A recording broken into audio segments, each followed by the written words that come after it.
Assalamualaikum warahmatullahi wabarakatuh. Bertemu lagi dengan saya. Mari kita belajar SKD untuk persiapan CPNS tahun 2026. Hari ini kita akan belajar TKP. Oke, langsung saja kita bahas soal-soalnya. Kemarin kita bahas sampai nomor 100. Nah, sekarang kita bahas mulai nomor 101.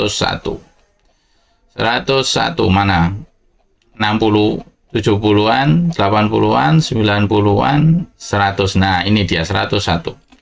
Oke, bisa kalian pause dulu videonya, kemudian cari jawabannya mana yang benar, untuk poin 5-nya yang mana. Kalau sudah ketemu, mari kita bahas. Pagi ini seorang warga mengadukan kehilangan sepeda motor dari rumah mereka.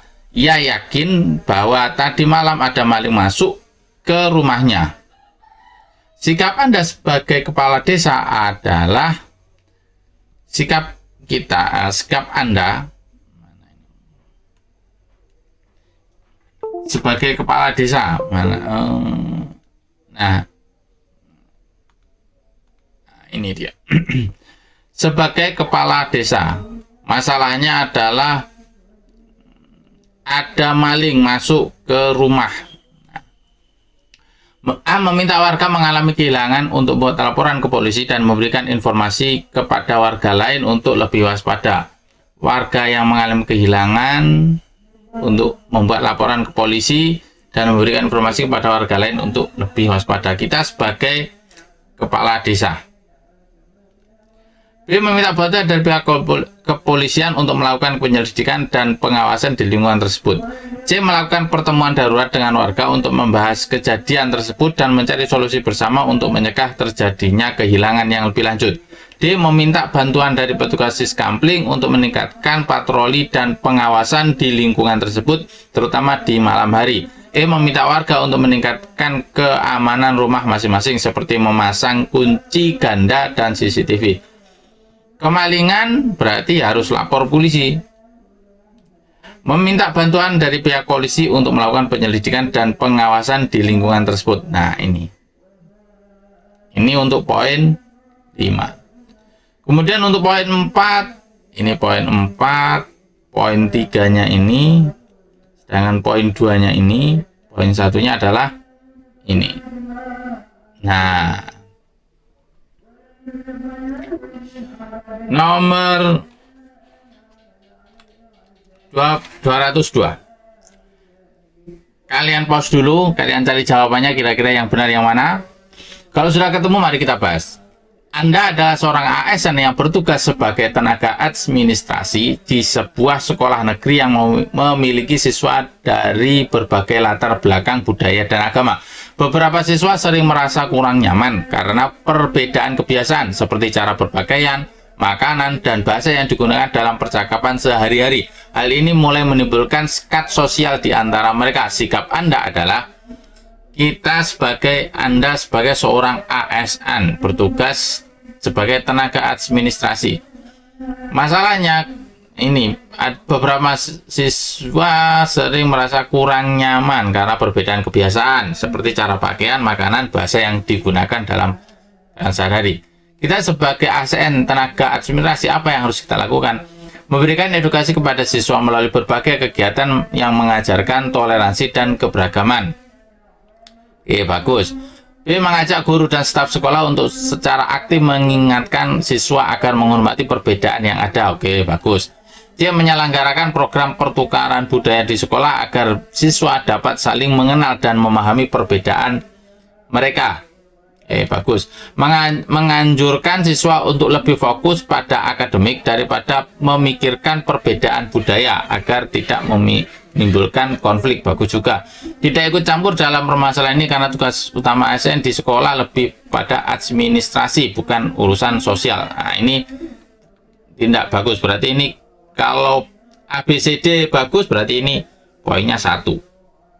Untuk poin 5, nah ini menyelenggara program pertukaran budaya di sekolah agar siswa dapat saling mengenal dan memahami perbedaan mereka. Ini poinnya 5. Sedangkan untuk poin 4, ini poin 4. Nah, ini poinnya 3.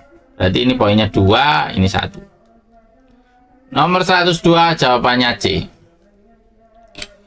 Nomor 103. Kalian cari jawabannya dulu.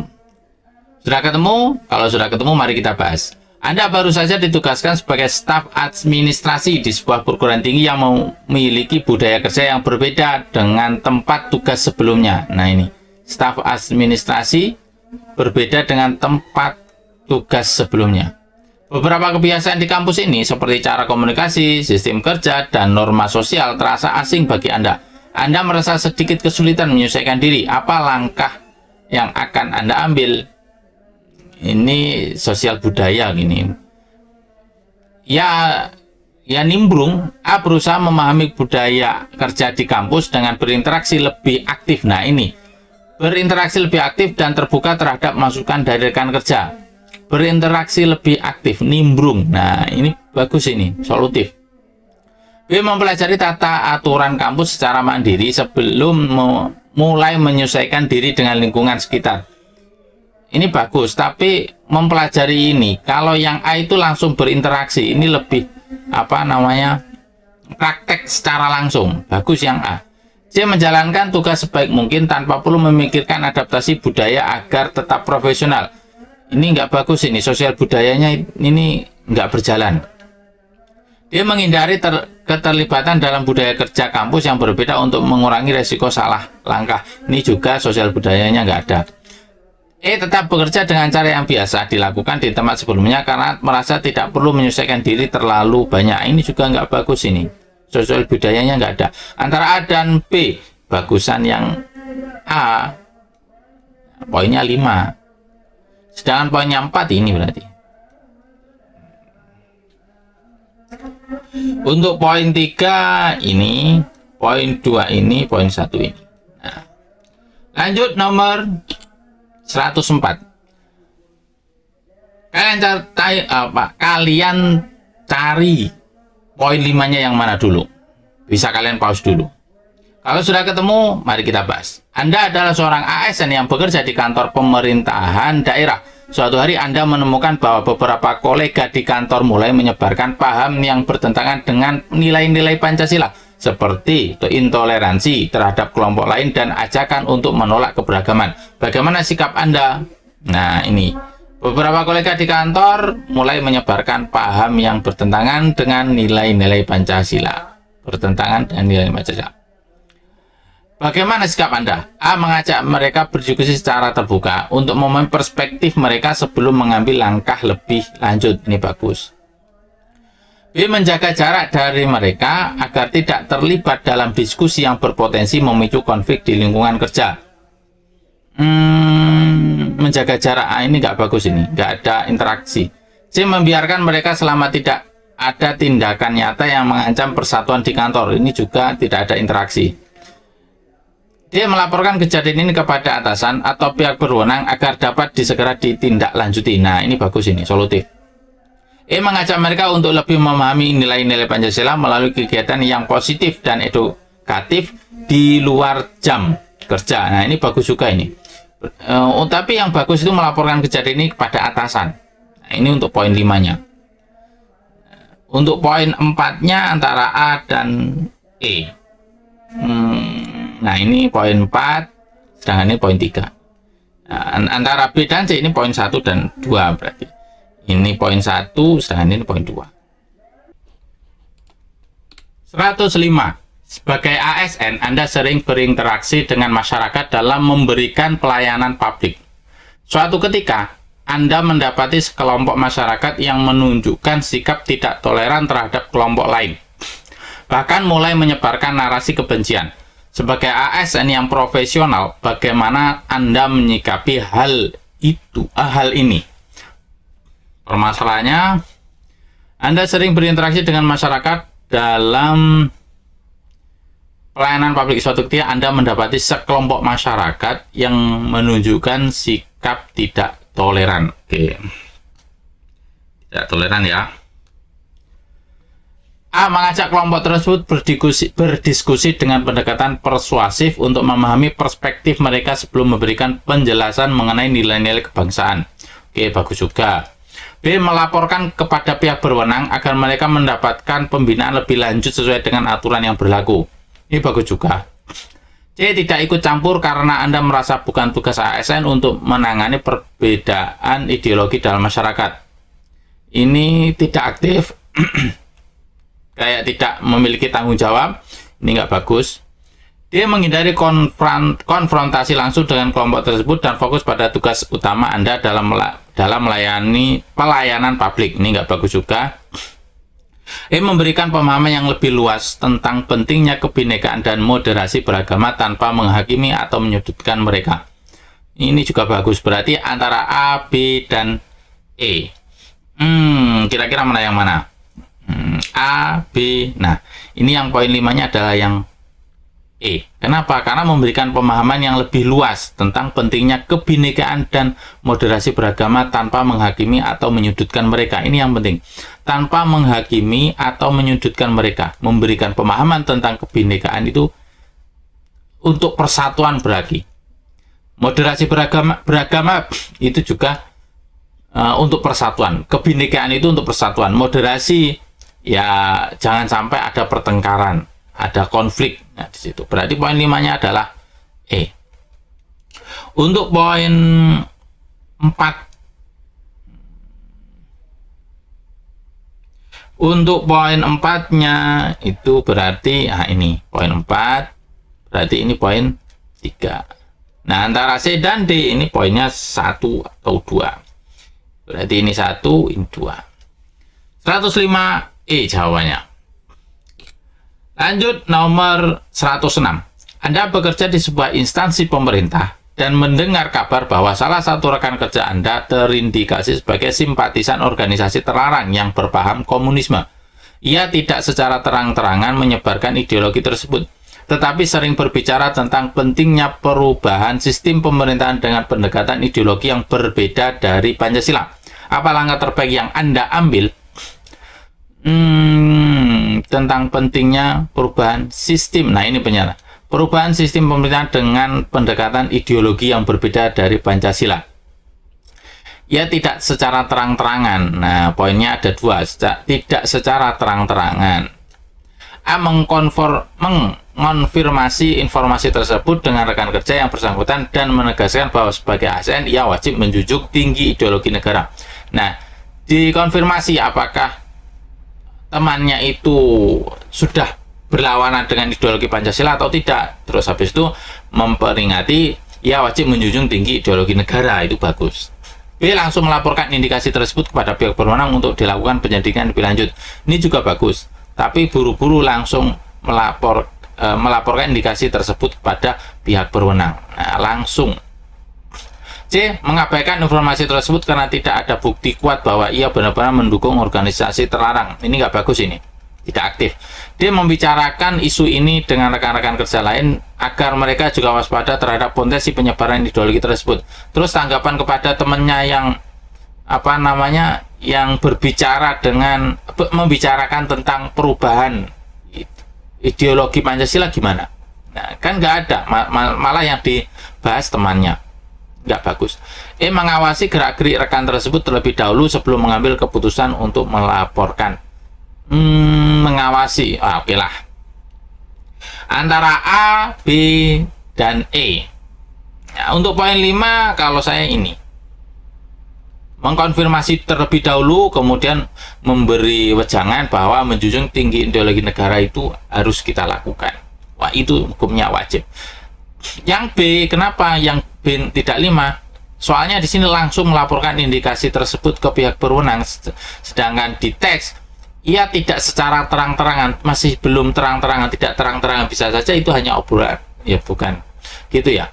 Pokoknya di sini belum jelas dia tidak suka dengan ideologi Pancasila atau tidak, belum jelas, makanya dikonfirmasi dulu dan memberi saran bahwa ideologi Pancasila itu yang baik, yang yang harus wajib kita junjung. Berarti untuk poin 4-nya itu yang ini. Nah, sedangkan poin 3-nya adalah yang ini. C dan D itu negatif. Ini poinnya 1, ini poinnya 2. Lanjut nomor, ini belum disilang. Nomor 106, jawabannya A. Lanjut 107. Di sebuah sekolah, terdapat peningkatan kasus intoleransi di kalangan siswa. Bu Dewi sebagai wakil kepala sekolah bidang kesiswaan ingin mengambil langkah preventif untuk mencegah perkembangnya paham radikalisme. Upaya Bu Dewi seharusnya adalah Bu Dewi sebagai wakil kepala sekolah, berarti memiliki wewenang. Masalahnya adalah peningkatan kasus intoleransi. Ya, peningkatan kasus intoleransi. Upaya Bu Dewi seharusnya adalah mengadakan seminar tentang toleransi antar agama dengan mengundang tokoh agama setempat. Oke, ini bagus. B. Membentuk kelompok siswa khusus yang bertugas mengawasi dan melaporkan tindakan intoleransi. Bagus juga sih. C. Meningkatkan kewaspadaan terhadap aktivitas siswa di media sosial untuk mencegah penyebaran kontek radikal. Oke, bagus juga. Mengembangkan kurikulum yang mengintegrasikan nilai-nilai intoleransi dan keberagaman dalam semua mata pelajaran. Nah, ini bagus ini. Kita sebagai wakil kepala sekolah berarti harus memberi kebijakan, bisa membuat kebijakan yang luas. Maksudnya kan pemanfaatannya itu lebih luas. Nah, ini bagus. Menjalin kerjasama dengan lembaga anti radikalisme untuk mengadakan pelatihan bagi guru dan siswa. Ini juga bagus. Tapi yang bagus itu yang D. Karena dia sebagai wakil kepala sekolah yang bisa membuat kurikulum yang mengintegrasikan nilai-nilai toleransi dan keberagaman. Untuk poin 4 itu ini kerjasama, sebagai wakil kepala sekolah kan bisa bekerja sama. Terus untuk poin 3-nya ini poin 3, ini poin 2, ini poin 1. Lanjut nomor 108. Anda adalah seorang manajer di sebuah perusahaan besar yang ingin mencegah penyebaran paham radikalisme di lingkungan kerja. Beberapa karyawan terlihat mulai terpengaruh oleh konten-konten radikal yang mereka konsumsi melalui media sosial. Sikap Anda adalah manajer di sebuah perusahaan. Nah, manajer, kita sebagai manajer, terus beberapa karyawan terpengaruh konten-konten radikal didapat dari sosial media. Sikap Anda adalah A. Membuat peraturan baru yang melarang karyawan membahas isu-isu politik atau agama di tempat kerja. Ini tidak menjadi solutif ya. B. Mengadakan seminar tentang bahaya radikalisme dan ekstremisme untuk seluruh karyawan. Nah, ini solutif ini. C. Memberikan pelatihan kepada tim sumber daya karyawan untuk lebih aktif memantau perilaku dan sikap karyawan terhadap isu-isu radikalisme. Ini kurang lah. Dia mendirikan kelompok diskusi yang terdiri dari karyawan dari berbagai latar belakang untuk berbagai pandangan dan pengalaman tentang isu radikalisme. Oke lah, baguslah.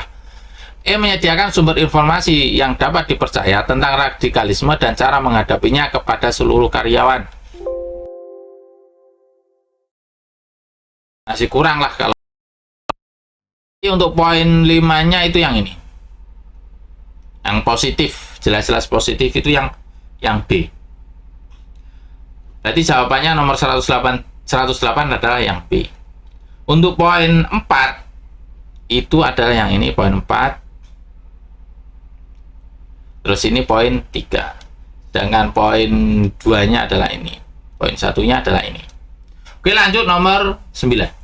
Sebagai seorang kepala desa di wilayah yang rawan konflik antar suku, Anda mengamati adanya peningkatan aktivitas kelompok yang memprovokasi perselisihan antar komunitas.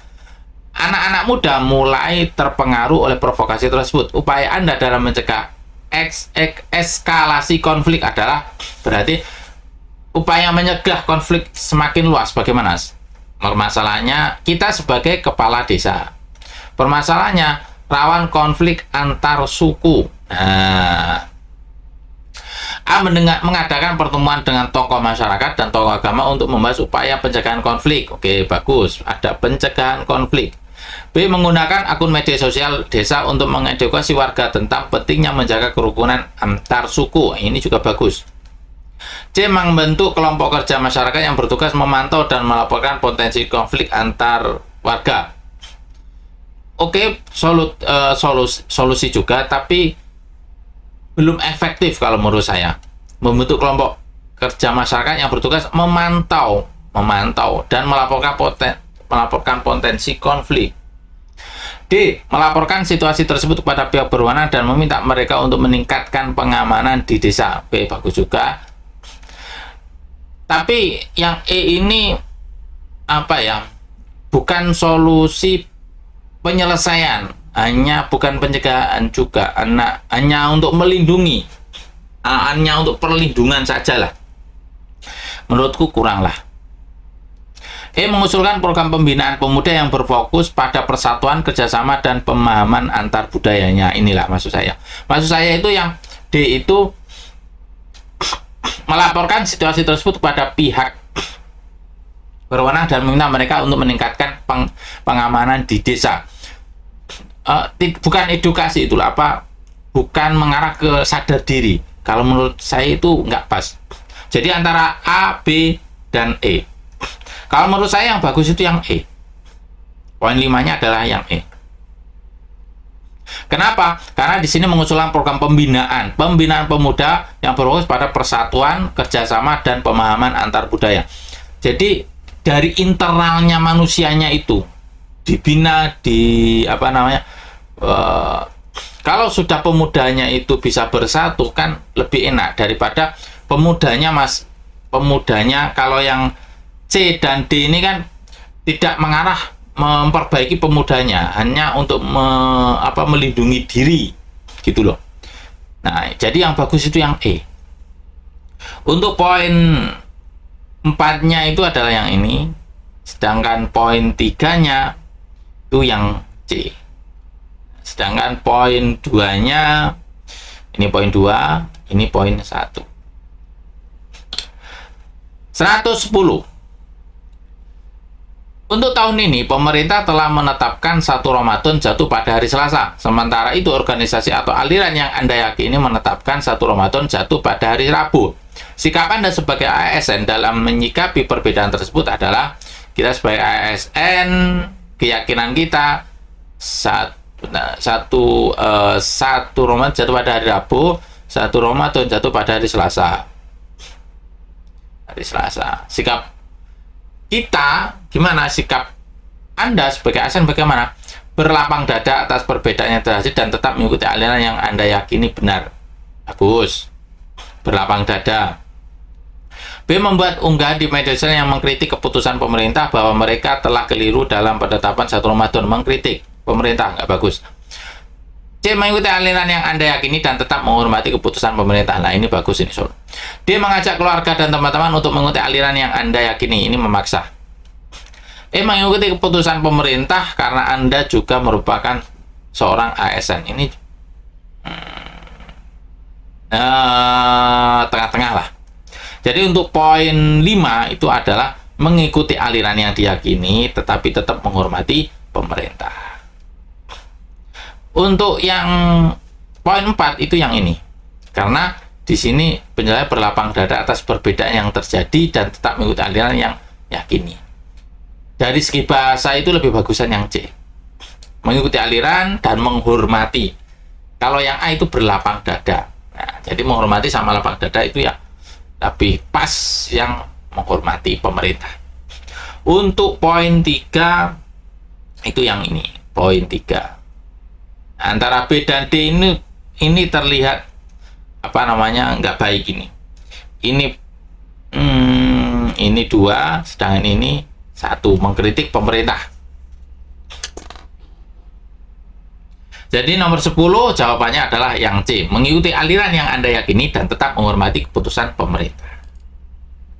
10 soal sudah kita bahas, semoga bermanfaat untuk kita semua dan semoga di tahun ini, di tahun 2025 kita lolos menjadi ASN. Kita menjadi PNS, ditetapkan menjadi PNS. Al-Fatihah. A'udzubillahi minasyaitonir rajim. Bismillahirrahmanirrahim.